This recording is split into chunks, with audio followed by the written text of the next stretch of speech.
Hi friends, welcome to Madras kitchen. இன்னைக்கு நம்ம கிச்சன்ல நம்ம பார்க்க போறது வந்து ஒரு ஸ்வீட் ரெசிபி தான். இது வந்து இப்ப பண்டிகைக்காகன்றதனால இது ரொம்ப ஒரு ஃபேமஸான sweet recipe Kaju Pista Roll. இது எப்படி பண்றதுன்னு பார்க்கலாம். சோ இதுக்கு வந்து நான் cashews-உம் pistaச்சும் எடுத்து வச்சிருக்கேன். cashew வந்து நான் 1 கப் எடுத்து வச்சிருக்கேன். இது கிட்டத்தட்ட 150 கிராம் வரும்.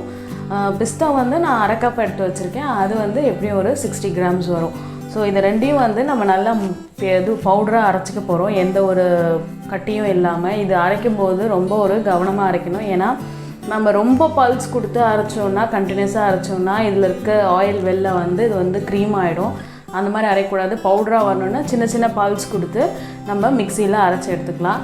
இப்போ நான் வந்து அந்த பிஸ்தா பவுடரை நல்லா மைய அரைச்சி எடுத்திருக்கேன். சின்ன சின்ன பல்ஸ் கொடுத்து நல்லா பவுடர் ஆக்கி எடுத்திருக்கேன். ஃபஸ்ட்டு இதை வந்து நல்லா சலிச்சிக்கணும், எந்த ஒரு திப்பியும் இல்லாமல். ஸோ அதை ஃபஸ்ட்டு வந்து நான் இதில் ஆட் பண்ணிக்கிறேன். அது கூடயே நான் வந்து 2 table spoons powder sugar add பண்ணுறேன். சர்க்கரை வந்து நல்லா பொடி பண்ணி வச்சு அதுலேருந்து ஒரு 2 டேபிள் ஸ்பூன் ஆட் பண்ணிக்கிறேன். இது வந்து நம்ம அந்த பிஸ்தா ஃபில்லிங்காக அதை ரெடி பண்ணுறோம்.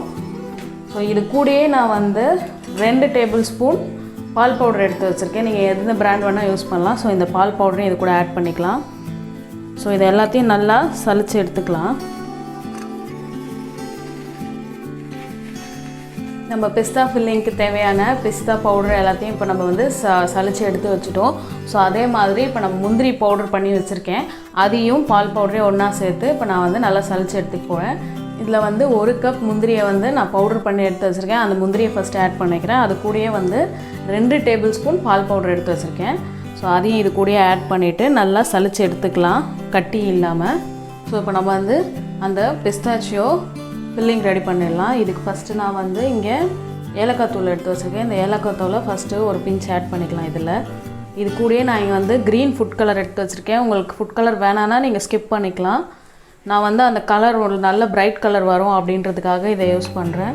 இதை வந்து பாலில் மிக்ஸ் பண்ணி ஒரே ஒரு டேபிள் ஸ்பூன் பாலில் மிக்ஸ் பண்ணி ஆட் பண்ணிக்கலாம். ரொம்ப தேவைப்படாது, ஒரே ஒரு டீஸ்பூன் தான் மிஞ்சி போனால் தேவைப்படும் நமக்கு பால். நீங்கள் நிறைய ஆட் பண்ணிடக்கூடாது. ஸோ பிசைஞ்சிட்டு உங்களுக்கு தேவைன்னா அதுக்கப்புறம் இன்னும் கொஞ்சம் ஆட் பண்ணி மிக்ஸ் பண்ணிக்கலாம். நம்மளோட ஃபில்லிங் இப்போது பிஸ்தா ஃபில்லிங் ரெடி ஆகிடுச்சு. இந்த மாதிரி நல்லா பாலாக உருட்டி இதை அப்படியே ஃபில்லிங்கை ரெடி பண்ணி வச்சுருவோம். நெக்ஸ்ட்டு நம்ம வந்து அந்த கேஷ்யூவோட அவுட்டர் லேயர் ரெடி பண்ணிடலாம். இப்போ நம்ம அந்த கேஷ்யூவோட அவுட்டர் லேயர் ரெடி பண்ணிடலாம். அதுக்கு ஃபஸ்ட் நம்ம சர்க்கரை பாவு ரெடி பண்ணோம். ஸோ நான் இங்கே வந்து 1/2 கப் சர்க்கரை எடுத்திருக்கேன். 1 கப் கேஷ்யூக்கு 1/2 கப் சர்க்கரை எடுத்திருக்கேன். அதை ஃபஸ்ட்டு ஆட் பண்ணிவிடுவோம்.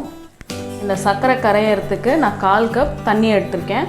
அந்த தண்ணியை ஆட் பண்ணிடலாம். தண்ணி ரொம்ப ஆட் பண்ண வேண்டாம். ஸோ அது ரெண்டையும் ஆட் பண்ணிவிட்டு இது நல்லா கரையணும். கரைஞ்சி ஒரு கம்பி பதம் வரணும். நல்லா ஒரு கம்பி பதம் வந்ததுக்கப்புறம் நம்ம இந்த பவுடர் போட்டு நல்லா மிக்ஸ் பண்ணி வேக வைக்க போகிறோம். இது வந்து அந்த ஒரு கம்பி பதம் வந்த உடனே நம்ம ஆட் பண்ணிடணும். ஏன்னா ரொம்ப நேரம் விட்டோன்னா ஹார்ட் ஆகிடும். ஸோ அது நல்லா கொஞ்சம் கேர்ஃபுல்லாக பார்த்துக்கலாம்.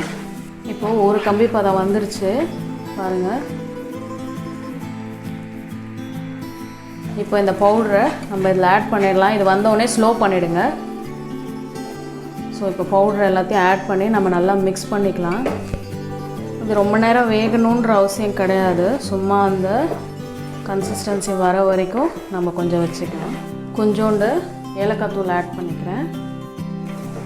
நம்ம பவுடரை ஆட் பண்ணிட்ட உடனேவே நம்ம வந்து கேஸ் ஸ்டவ்வை மீடியமில் வச்சிடணும், இல்லை மிதமான சூட்டில் வச்சுட்டு தான் அது பண்ணணும். ஏன்னா ரொம்ப ஹையில் வச்சோன்னா தீஞ்சிரும். ரொம்பவும் இதை வேக விட வேண்டியதில்லை. கொஞ்சம் சாஃப்டாக இருக்கும் போதே நம்ம வந்து இதை ஆஃப் பண்ணிடலாம். ஸோ இப்போ இது நல்லா ரெடி ஆயிடுச்சு.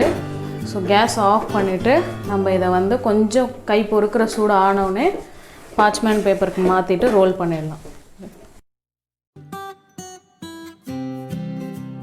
ஸோ நம்மளோட அவுட்டர் கேஷ்யூ லேயர் ரெடி ஆகிடுச்சு.